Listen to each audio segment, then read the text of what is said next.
चलिए शुरू करते हैं पाठ का सार। सबसे पहले आप देखिए यहाँ पर यशोधर बाबू और उनका व्यक्तित्व। देखिए अब वैसे तो ये चैप्टर अपने आप में बहुत बड़ा है, लेकिन हमने इसे कंप्रेस किया है ताकि आप मूल कहानी से अच्छी तरह से वाकिफ हो जाएं और जो जो मेन चीजें हैं उन्हें हम आपको कवर अप करा देंगे।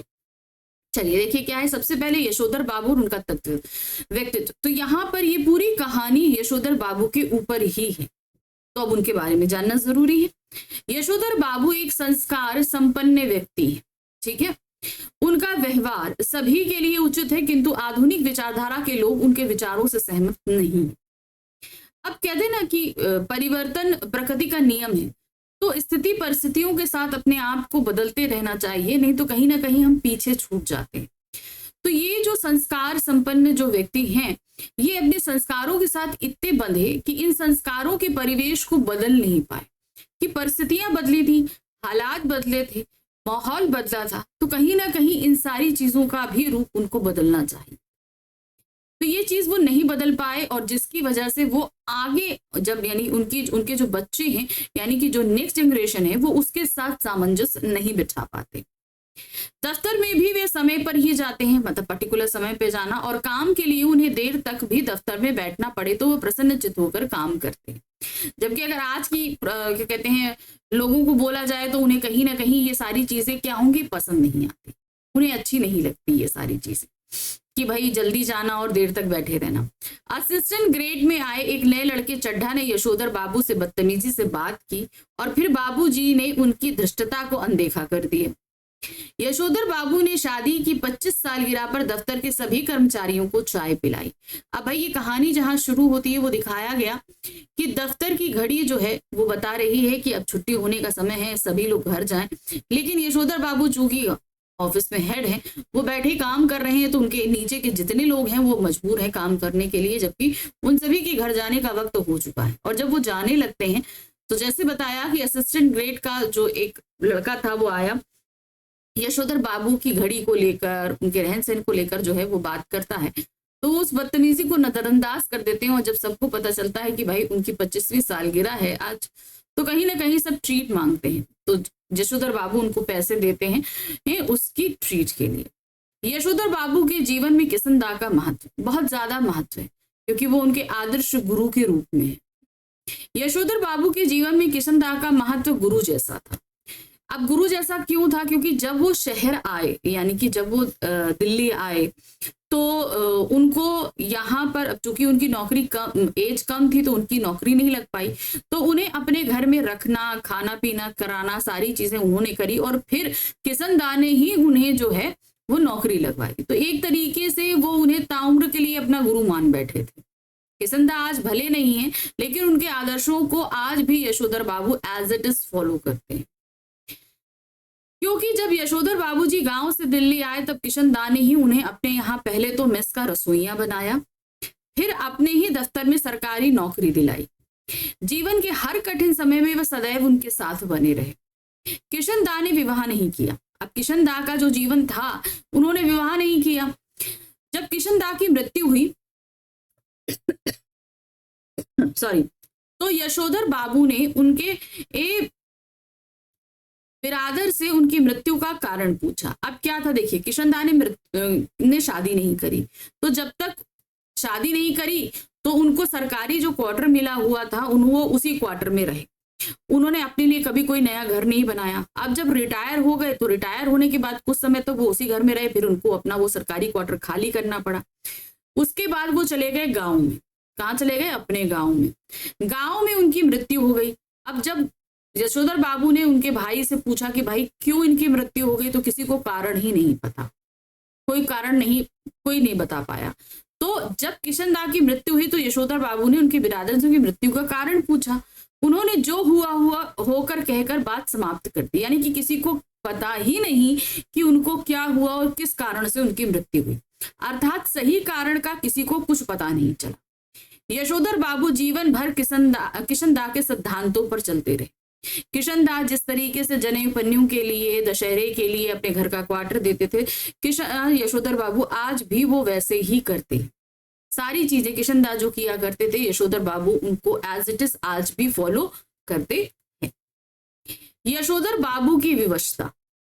यशोधर बाबू को आधुनिक लोगों के विचार बिल्कुल भी अच्छे नहीं लगते थे और लोग उनके विचारों को सुनकर मानना नहीं चाहते थे। जब यशोधर बाबू को कोई भी बात गलत लगती तो वो समहाउ इम्प्रॉपर कहकर चुप लगा जाते। समहाउ इम्प्रॉपर का अर्थ है कुछ ना कुछ तो गलत होना। तो मतलब कहने का तात्पर्य ये है कि अब चूंकि वो आधुनिक विचारधारा से अपनी विचारधारा मिला नहीं पा रहे, तो इसलिए उन्हें ये सारी चीजें कहीं ना कहीं गलत लग रही। क्या लग रही है? कहीं ना कहीं गलत लग रही। अब उस गलत चीज को वो सुधार नहीं पा रहे, सामने वाला व्यक्ति उनकी बात सुन नहीं रहा, तो वो अपने आप को सेटिस्फाई करने के लिए क्या कह देते? समहाउ इम्प्रॉपर, यानी कि कुछ ना कुछ गलत है। ठीक है। अब ये सारी चीजें जो गलत लगती थी वो उनको उनके परिवार के साथ ही लगती थी। अब यशोधर बाबू के 2 बेटे और 1 बेटी। ठीक है। यशोधर बाबू को पता नहीं था, यशोधर बाबू की सिल्वन पता नहीं था कि उनके घर पर उनकी शादी की 25वीं सालगिरह की पार्टी चल रही है। अब देखिए यशोधर बाबू दफ्तर से, कहानी कहाँ से शुरू हुई? दफ्तर से शुरू हुई। दफ्तर से जब वो निकले, फिर उसके बाद बिरला मंदिर गए, वहां सत्संग सुना, फिर उसके बाद उन्होंने सब्जी भाजी लेते लवाते वो जब घर पहुंचे तो घर पे देखा कि कुछ पार्टी चल रही है। कुछ लोगों को छोड़ने के लिए उनका बेटा बाहर आया हुआ है, तो वो कहीं ना कहीं छिप जाते हैं कि ये लोग सब चले जाएं तब अंदर हम जाएं। और यही हुआ कि जब पार्टी में थोड़े लोग चले गए तब यशोधर बाबू अंदर पहुंचते। अंदर बाबू थोड़े बहुत लोग मौजूद होते हैं, तो अब वो संध्या पूजा का बहाना करके अंदर चले जाते। वैसे तो संध्या पूजा 5-7 मिनट की होती है, लेकिन उस दिन तो वो बहुत देर तक संध्या पूजा करते रहे, सिर्फ इसलिए ताकि उन्हें उस पार्टी में शामिल ना होना पड़े, क्योंकि उन्हें कहीं ना कहीं ये पार्टी पसंद नहीं थी। तो यही हुआ। बाबूजी को पता नहीं था कि उनके घर पर उनकी शादी की 25वीं सालगिरह की पार्टी चल रही है जब वो दफ्तर से घर पहुंचे। यशोधर बाबू पार्टी इत्यादि से प्रसन्न नहीं रहते थे, पर उन्हें इस बात की कहीं ना कहीं खुशी थी कि जिस अनाथ के जन्मदिन पर आज तक लड्डू भी नहीं आए, उसी की शादी की सालगिरह की पार्टी बहुत ही आधुनिक रिवाजों से मनाई जा रही थी। मतलब जिनका कभी बर्थडे नहीं मनाया जाता था, आज उनकी शादी की 25वीं सालगिरह बहुत ही धूमधाम से मनाई जा रही थी। उन्होंने ना चाहते हुए भी अपनी पत्नी के साथ पार्टी में केक काट ही दिया। उन्हें ये सारे ट्रेडिशन पसंद नहीं थे, लेकिन तब भी वो केक काटते हैं। उनके बड़े बेटे भूषण ने उन्हें ऊनी ड्रेस गाउन उपहार में दिया। अब क्या हुआ कि जब वो संध्या पूजा में बैठे, उन्हें बड़ा मतलब आइए चलिए बाबा चलिए, क्या कहते हैं, केक काटना है, सब करना है, तो उनको बड़ा बुलाया गया। तो वो आए, कंधे पे गमछा टांगे, उनकी बीवी ने गमछा हटाया, सब किया, केक काटा गया। केक काटने के बाद सभी ने उनको प्रेजेंट देना शुरू किया। तो उनके सबसे बड़े बेटे भूषण, जो कि एक विज्ञापन कंपनी में काम करता था और उसकी सैलरी जो है वो 1500 रुपए थी, तो वो उन्हें कहीं ना कहीं खटकती थी कि भाई जब आज यशोधर बाबू रिटायर होने वाले हैं, जितनी उनकी तनख्वाह है उतनी शुरुआत उनका लड़का उतनी सैलरी से कर रहा है, तो उन्हें कहीं ना कहीं लगता था कि कहीं ये कुछ गलत तो नहीं कर रहा है। और दूसरी चीज, वो सारा पैसा अपने पास रखता, अपने पापा को कुछ भी नहीं देता। तो ये सारी चीजें, क्योंकि भाई पुराने ट्रेडिशन के हिसाब से बच्चा जितना कमाए वो अपने माँ बाप के हाथ में देता था, तो ये ट्रेडिशन उन्होंने कभी फॉलो नहीं किया बच्चों ने। तो ये चीज उन्हें कहीं ना कहीं समहाउ इम्प्रॉपर लगती थी, तो इसीलिए बच्चों के साथ भी उनका तालमेल ज्यादा नहीं बैठता था। उनकी एक बेटी थी, बेटी भी आधुनिक विचारों की, जीन्स पहनना, कट स्लिप पहनना, ये सारी चीजें वो भी उन्हें अच्छी नहीं लगती थी। तो अब चूंकि बेटी ऐसा कर रही थी, तो अपनी माँ को भी उसने काफी हद तक आधुनिक बना दिया था। अब बीवी जो है वो कहीं ना कहीं काफी हद तक, यशोधर बाबू की जो वाइफ थी वो काफी हद तक बच्चों के साथ उनके आधुनिक ट्रेडिशंस में ढल चुकी थी, बच्चों के साथ एडजस्ट हो चुकी थी, लेकिन यशोधर बाबू एडजस्ट नहीं हो रहे। तो ये यशोधर बाबू और बच्चों के बीच कहीं ना कहीं एक खाई खिंच सी गई थी। तो अब उनके बड़े बेटे ने उन्हें एक ड्रेसिंग गाउन उपहार में दिया और कहा जब आप सवेरे दूध लेने जाएं तो इसे अवश्य पहनें। ये बात उन्हें बहुत बुरी लगती। क्यों? क्योंकि वो ये चाहते थे कि दूध लाने का काम बेटा उनका खुद करे, ना कि उन्हें गाउन लाकर दे कि आप इसको पहन के दूध लेने जाएं। उनकी आंखों के कोर में जरा सी नमी चमक गई। क्यों? क्योंकि उन्हें इस चीज की उम्मीद नहीं थी कि बेटा अपनी जिम्मेदारी, मतलब मुझसे मेरी जिम्मेदारियां लेने के बजाय मुझे इस तरीके से देगा, क्योंकि वे चाहते थे कि उनके बच्चे अब घर की जिम्मेदारियों का भार अपने ऊपर ले। लेकिन बेटे ने नया गाउन देते हुए दूध लाने की जिम्मेदारी उन्हीं के कंधों पर डाल दी। गाउन पहनकर यशोधर बाबू को लगता था कि उनके अंगों में किशनदाह उतर आए। यह कहानी नई पीढ़ी और पुरानी पीढ़ी के लोगों के विचारों और व्यवहारों में आए परिवर्तन को दर्शाती। तो यहाँ पर ये कहानी तो समाप्त हो गई, लेकिन पीछे कई सवाल छोड़कर जाती। अब यही सवाल बनेंगे आपके क्वेश्चंस, ठीक है ना। सवाल है कि भाई क्यों यशोधर बाबू जो हैं वो ढलने में कामयाब नहीं हुए और उनकी बीवी ढलने में कामयाब हो गई। क्यों जो है वो बच्चों और यशोधर बाबू के बीच में इतनी बड़ी खाई बनी हुई थी। किशनदाह को उन्होंने इतनी अहमियत क्यों दे रखी थी। ऐसी कई चीजें ऐसी हैं जो पीछे सवाल छोड़कर जा रही। तो इन सवालों के जवाब हमको मिलेंगे कहाँ, जब हम करेंगे इसी चैप्टर के क्वेश्चन आंसर्स। तो याद रखिए इसमें से आने वाले क्वेश्चंस आपके लॉन्ग क्वेश्चंस रहेंगे जिन्हें हम जल्दी ही आपको कराएंगे, ठीक है। अपना ये प्रश्नावली पहला प्रश्न है, जैसे मैंने बताया कि दीर्घोत्तरीय प्रश्न है तो इनके आंसर्स जो हैं वो लंबे रहेंगे। तो यहाँ पर पहला प्रश्न है, यशोधर बाबू को अपने बेटे से शिकायतें होते हुए भी उन्हें किस बात की खुशी होती है, उदाहरण देकर समझाइए। अब देखिए यशोधर बाबू जो है वो समय के साथ अपने आप को बदल नहीं पाए। बेटा उनका मतलब उसकी जब जॉब लगी तो वो इतना अर्न कर रहा था जितना वो आज रिटायरमेंट के आसपास वो अर्न कर रहे थे। तो उन्हें कहीं ना कहीं ये चीज खटकती थी। इसके अलावा भी वो लोग घर की जिम्मेदारी नहीं ले रहे, आधुनिकता के वश में हैं। तो ये कई सारी शिकायतें थी, लेकिन उसके बावजूद भी वो खुश थे। उसका कहीं ना कहीं कारण ये था कि वो लोग अपनी जिंदगी में आगे बढ़ रहे थे। और भी कई कारण थे, चलिए इनको आंसर्स में देखते हैं। यशोधर बाबू को अपने बेटों से तमाम तरह की शिकायतें हैं, लेकिन कुल मिलाकर उन्हें यह अच्छा लगता है कि लोग बाग उन्हें ईर्ष्या का पात्र समझते। देखिए जब सामने वाला व्यक्ति जो है वो उन्नति करता है तो कहीं ना कहीं जो है दूसरे लोग जलते हैं, तो उससे ईर्ष्या करते हैं।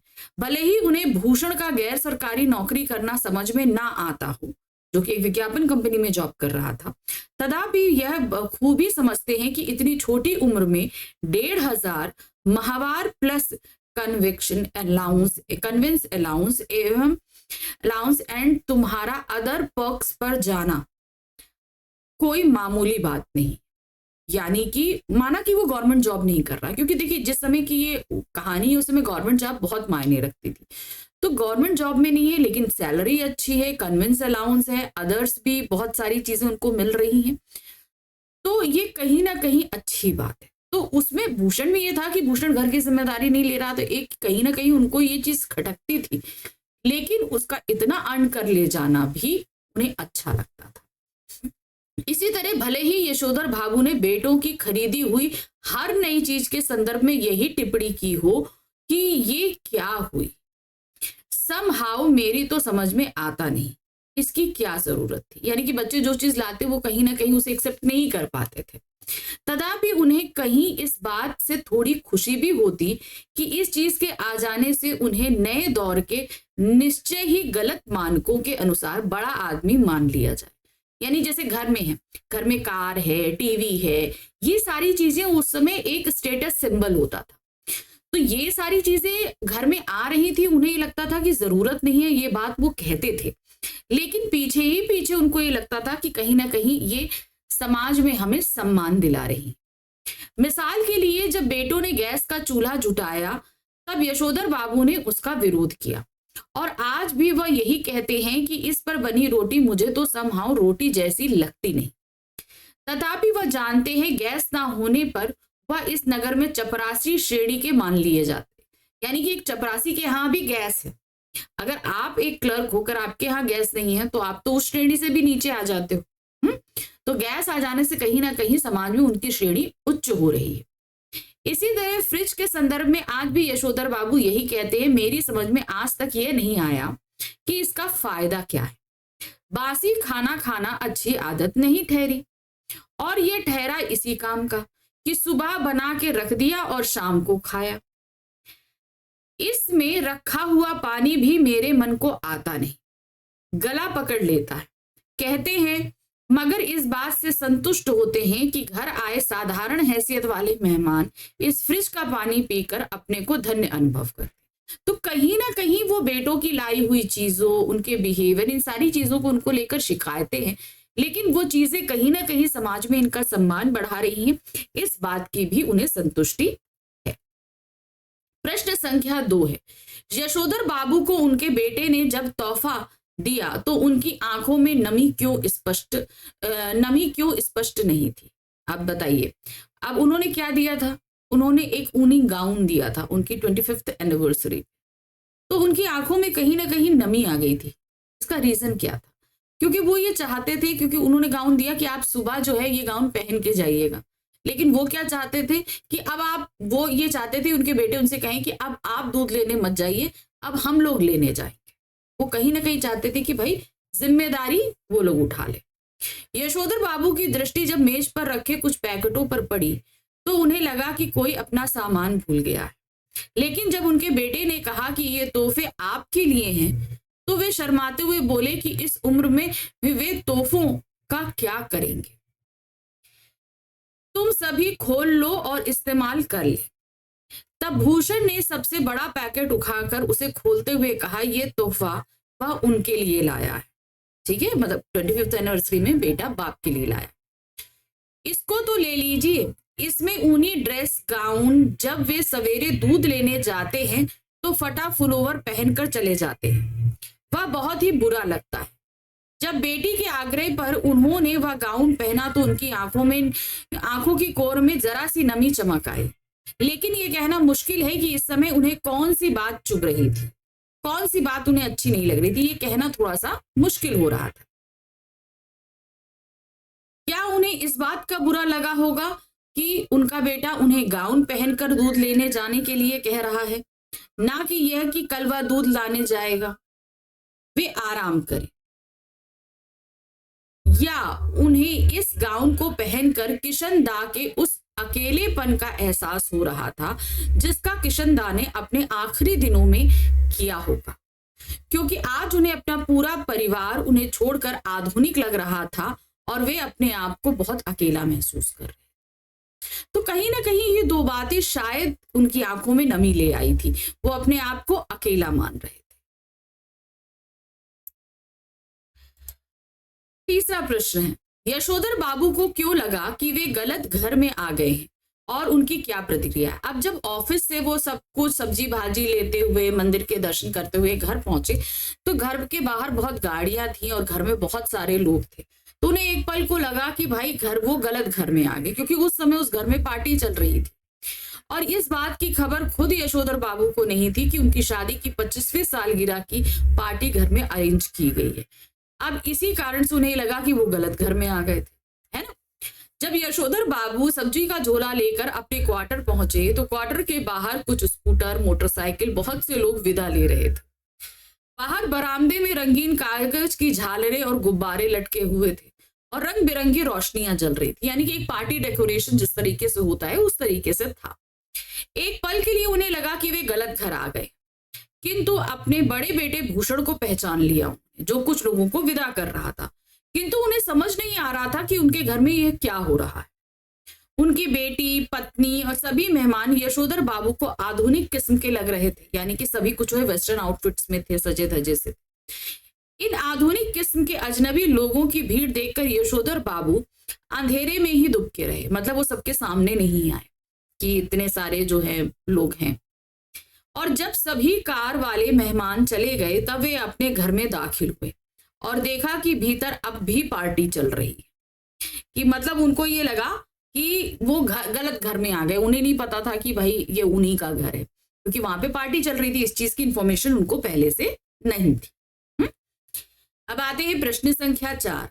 पाठ में ऐसा क्यों लगता है कि यशोधर बाबू के बड़े बेटे को पैसों का घमंड आ गया था? अब यशोधर बाबू को इस चीज का लग रहा था पैसों का घमंड आ गया, क्योंकि वो घर में हर सुख सुविधाएं अपने घर वालों को देना चाहता था, आधुनिक चीजें लेकर आ रहा था, जो कहीं ना कहीं यशोधर बाबू को पसंद नहीं आ रही थी। उनकी माँ और बाकी घर वालों को अच्छा लग रहा था, लेकिन यशोधर बाबू को ये सारी चीजें पसंद नहीं थी। जब से यशोधर बाबू का बेटा विज्ञापन कंपनी में बड़ी नौकरी करने लगा था, तब से ऐसा मालूम होता है जैसे उसे अपने पैसों का घमंड हो गया, क्योंकि वह यशोधर बाबू से घर के कामों को करने के लिए नौकर रखने की बात कहता था। ठीक है, कि भाई घर में बहुत सारे काम होते हैं, उनके लिए सर्वेंट रख लीजिए, और उसकी तनख्वाह भी वह स्वयं देगा, यानी कि पैसा वो खुद देगा। इस तरह रौब दिखाता था। अपना वेतन वह अपने ढंग से वह घर पर खर्च कर रहा था। अब वो क्या चाहते थे कि भाई जो सैलरी आ रही है वो यशोधर बाबू के हाथ पे रख दे, लेकिन वो अपनी सैलरी अपने पास रखता था और अपने तरीके से खर्च करता था। कभी कारपेट बिछवा रहा था, कभी पर्दे लगवा रहा था, कभी सोफा आ रहा था, कभी डनलप वाला डबल बेड आ रहा था, और कभी श्रृंगार मेज यानी कि ड्रेसिंग टेबल आ रहा था, कभी टीवी, कभी फ्रिज। यशोधर बाबू भी चाहते थे कि उनका बेटा अपना वेतन उनके हाथों में रखे, या झूठे ही सही एक बार कह तो दे। मतलब वो उसके बेटे को जो सैलरी मिल रही है वो सारी यशोधर बाबू को दे, ये वो चाहते थे। लेकिन बेटा क्या है, अपनी मर्जी से खर्च कर रहा था, तो ये कहीं ना कहीं उन्हें घमंड लगता था कि उसे अपने पैसे कमा रहा है, तो पैसों का घमंड। परंतु इसके विपरीत यदि उसके किसी काम में यशोधर बाबू कोई नुक्स निकालते तो वह कह देता, ये काम मैं अपने पैसे से करने को कह रहा हूं, आपसे नहीं, जो आप इतनी नुक्ताचीनी कर रहे हैं। अब उसमें अगर कोई वो निकाल दे तो इस तरीके से देता था। तो ये कहीं ना कहीं यशोधर बाबू को अच्छा नहीं लगता था कि अब बेटा पैसे कमाने लगा है, तो वो इस तरीके से बात करता है। तो ये चीज उसके पैसे के घमंड को दिखाती थी। प्रश्न संख्या 5 है, यशोधर बाबू अपने बच्चों से क्या उम्मीद रखते हैं? क्या उनके बच्चे उस उम्मीद पर खरा उतरते हैं? वो चाहते हैं कि बच्चे जो हैं जिस तरीके से वो जिए उस तरीके से रहें। जिस तरीके से बच्चे आधुनिकता की तरफ बढ़ रहे थे वो चीजें उन्हें अच्छी नहीं लग रही, और जैसा वो चाहते थे बच्चे वैसे खरा उतर नहीं रहे थे।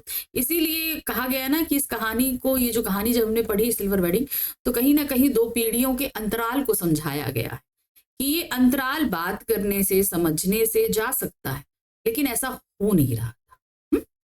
यशोधर बाबू को भी हर पिता की तरह ये अच्छा लगता अगर उनके बड़े बेटे ये होने पर घर की कुछ जिम्मेदारियां अपने पिता से छुड़ाकर खुद करने का प्रस्ताव रखते कि ठीक है आप मत करिए, हम करें। जैसे कि दूध लाना, राशन लाना, CGHS डिस्पेंसरी से दवा लाना। ये मतलब ये गवर्नमेंट लोगों की डिस्पेंसरी होती है जहां पे उनको दवाइयां कुछ रिबेट पर मिलती है, इसको CGS कहते हैं। सदर बाजार जाकर दालें लाना, पहाड़गंज से सब्जियां लाना, डिपो से कोयला लाना। तो ये सारे काम वो चाहते थे कि बच्चे खुद करने की जिम्मेदारी उठाएं, जो अभी तक वो खुद करते आ रहे थे। खुद से तो कभी उनके बच्चों ने जिम्मेदारी उठाना मुनासिब नहीं समझा, और जब यशोधर बाबू ने खुद बेटों से कहा तब उनके बेटे एक दूसरे के काम करने को कहने लगे। जब उन्होंने कहा कि भाई तुम जाकर ये काम कराओ, तो कहते भैया भैया कर लेंगे, वो कहेंगे वो कर लेंगे। तो इस तरीके से एक दूसरे को कहने लगे। घर में इतना क्लेश हुआ कि यशोधर बाबू ने इस विषय में बात करना ही बंद कर दिया। इतना झगड़ा। यशोधर बाबू भी चाहते कि उनका बेटा अपना वेतन उनके हाथों में रखे, या झूठे ही सही एक बार कह तो दे।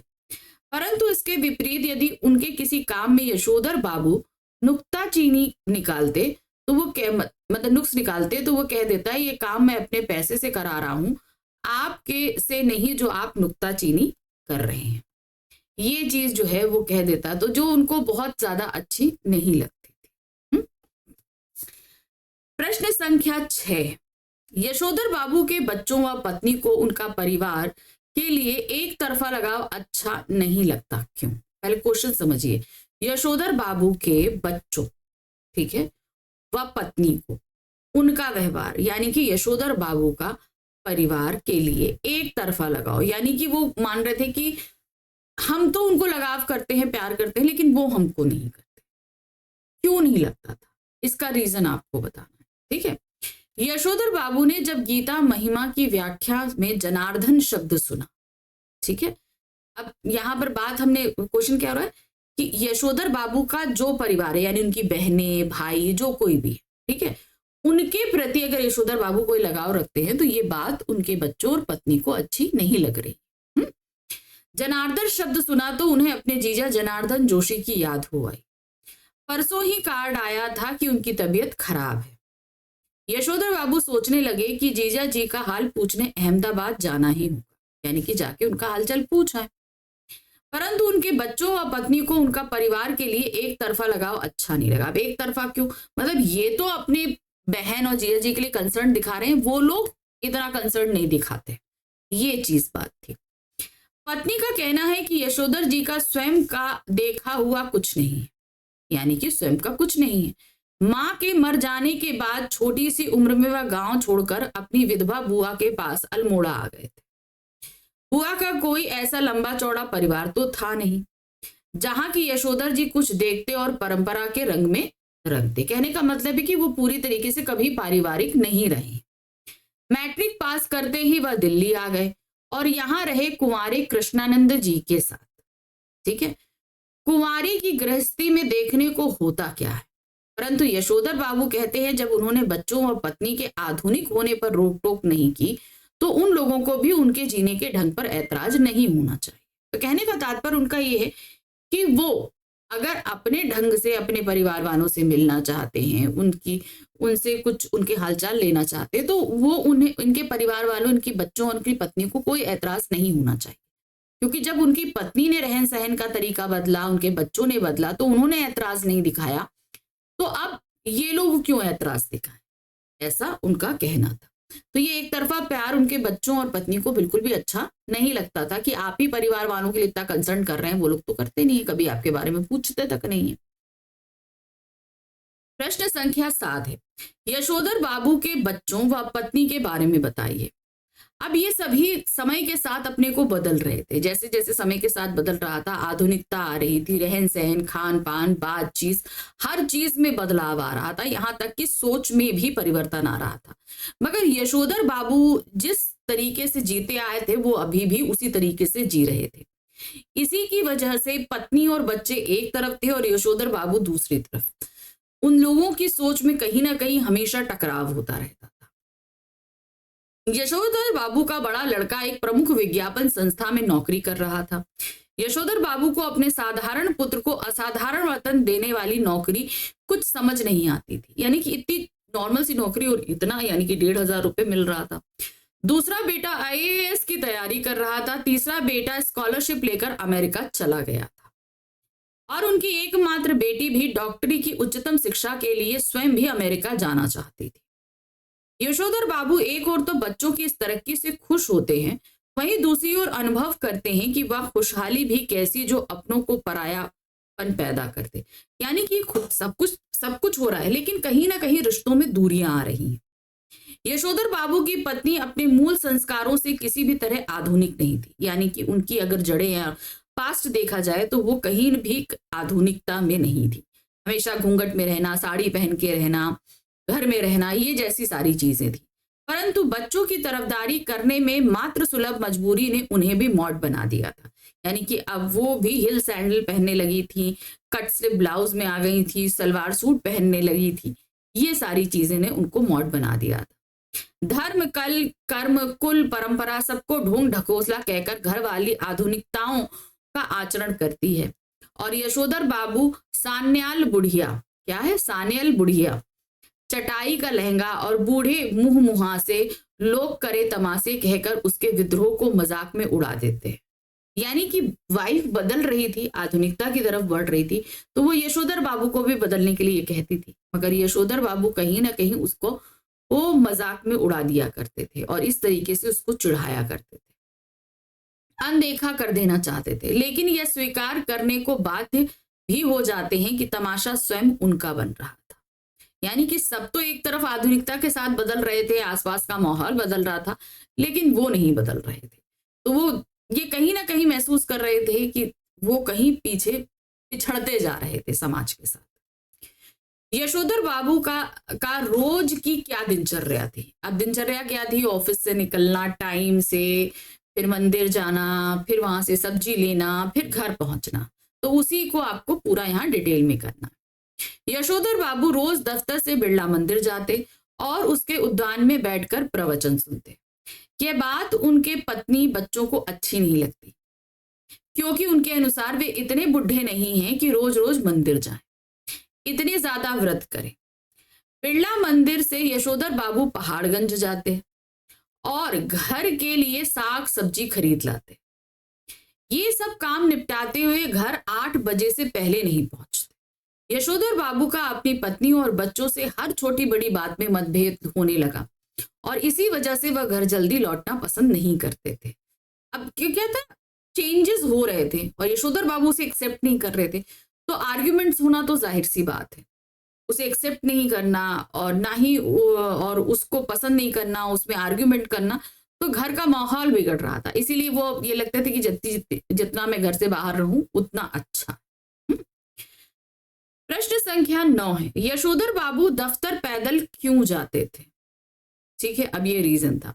वैसे तो यशोधर बाबू अपने बटुए में 100-200 रुपए हमेशा रखते हैं, परंतु उनका दैनिक खर्च बिल्कुल ना के बराबर था, यानी कि वो कुछ भी खर्च नहीं करते थे।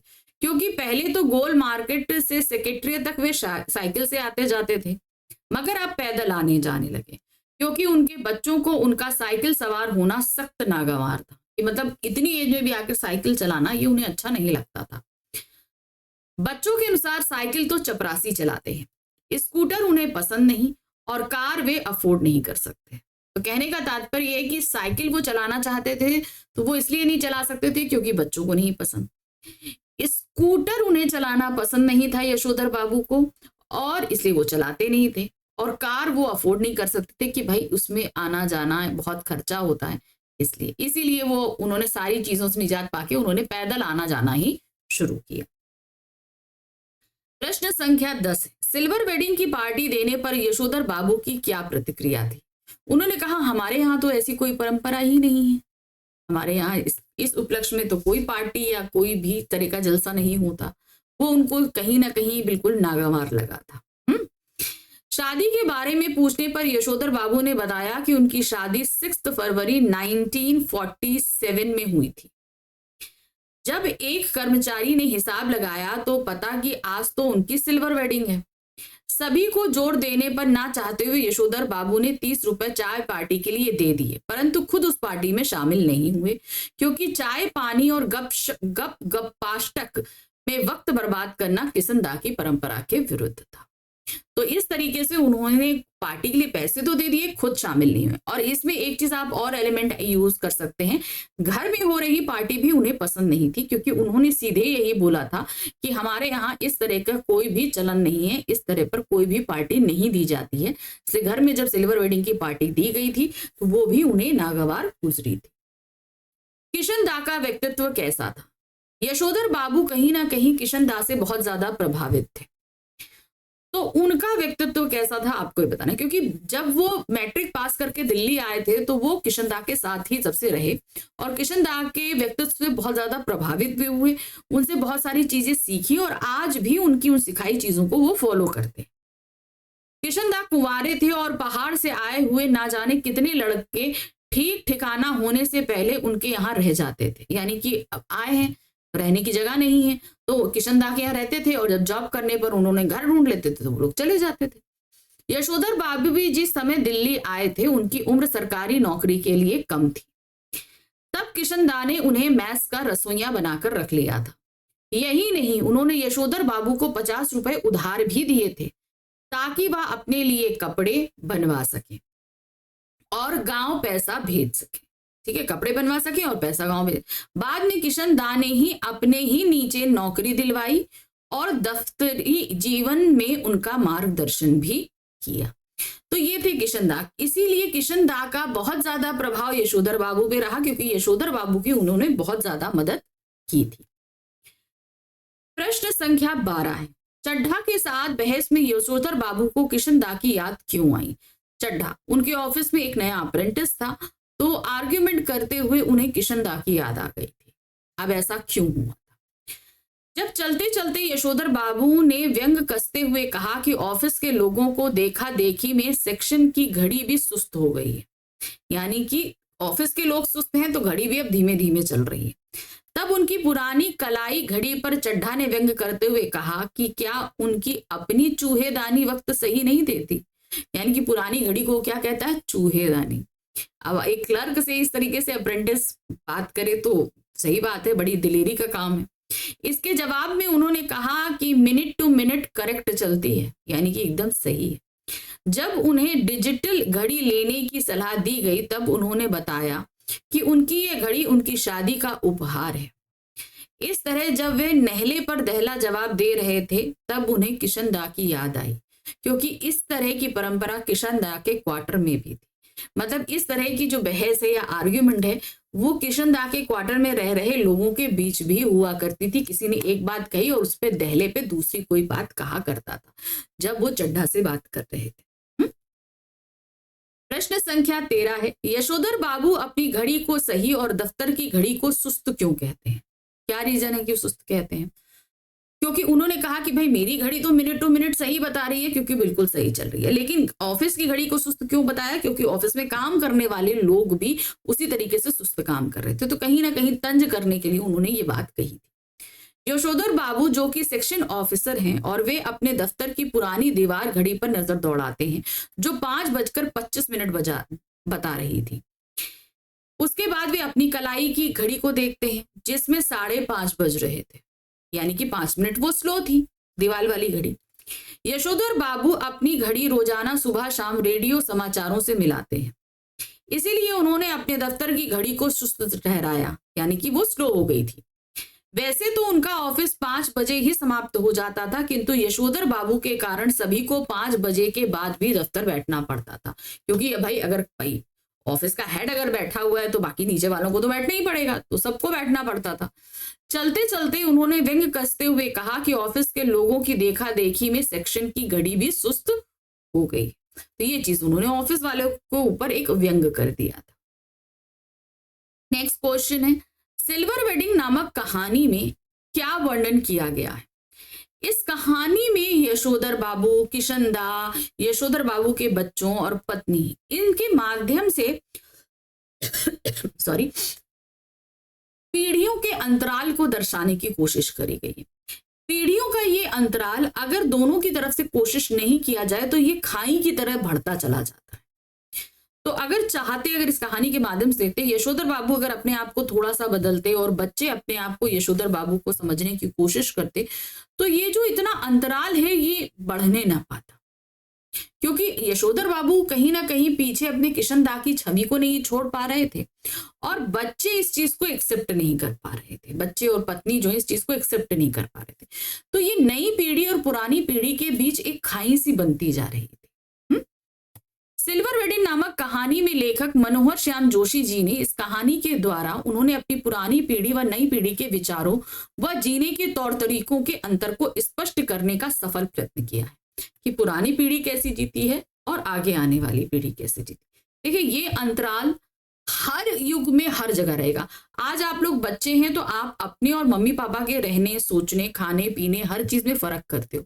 कल को जब आप पेरेंट्स बनेंगे तो आप ये चीज अपने और बच्चों के बीच भी फील करेंगे, क्योंकि समय के साथ आधुनिकता बढ़ती जाएगी और हम कहीं ना कहीं उन आधुनिकताओं को उतना जल्दी एक्सेप्ट नहीं कर पाते जितनी जल्दी नई पीढ़ी एक्सेप्ट कर लेती है, इसीलिए ये अंतराल बढ़ता जाता है।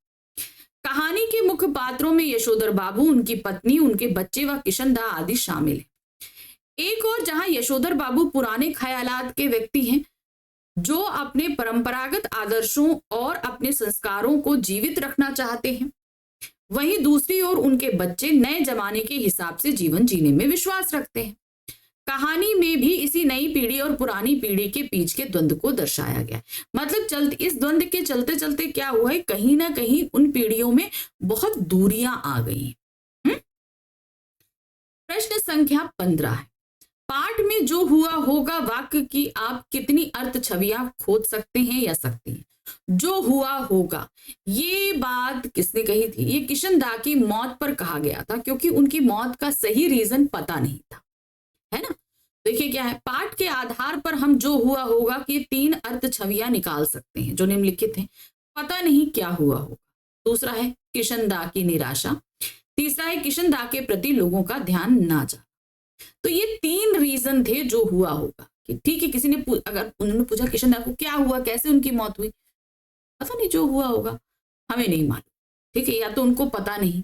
दूसरी चीज, किशन दा इतने इंपॉर्टेंट नहीं थे कि उनकी तरफ कोई ध्यान देता, या जो हुआ होगा मतलब किशनदा की जो डिप्रेस थे उसका रीजन किसी को नहीं पता था।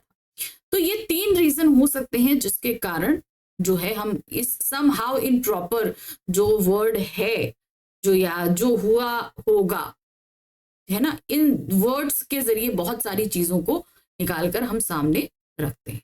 ठीक है, तो ये था हमारा जो वितान भाग 1 है इसका पहला अध्याय, जिसके हमने किए अति महत्वपूर्ण प्रश्न यानी कि मोस्ट इंपॉर्टेंट क्वेश्चंस। तो इन क्वेश्चंस के माध्यम से आपको बहुत हद तक चैप्टर से पूछे जाने वाले प्रश्नों का आइडिया मिल जाए। तो चलिए अब हम बढ़ेंगे अपने नेक्स्ट चैप्टर में और बहुत कुछ देखने वाले हैं आगे भी। अगर आपने नेक्स्ट चैप्टर नहीं पढ़ा है तो उसे अच्छे से पढ़कर रखिए ताकि हम उसके क्वेश्चन आंसर जब आपको कराएं तो आप अच्छे से कर सकें। ठीक है, तो फटाफट चैनल को लाइक करिए, सब्सक्राइब कीजिए, शेयर कीजिए और हाँ, अगर आपको कोई भी क्वेरी है, कोई भी चीज है, आप कमेंट बॉक्स में कमेंट ड्रॉप कर सकते हैं। फिर मिलेंगे हम नए अध्याय के कुछ महत्वपूर्ण प्रश्नों के साथ में। Thank you for watching, bye bye.